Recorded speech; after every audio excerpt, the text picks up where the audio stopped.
Welcome. In front of me I have OPPO A74 5G, and today I will show you how fingerprint sensor works in the smartphone. You can find the sensor on the right edge as linked with the power key. Let's make the small test. Let's see how it performs.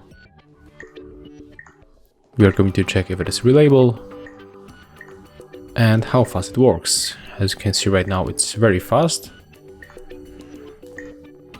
I touch sensor and the smartphone is unlocked.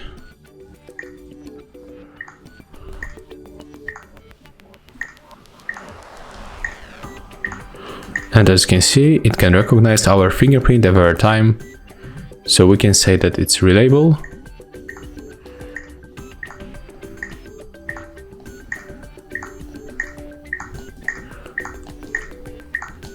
And as you can see, it works really fast.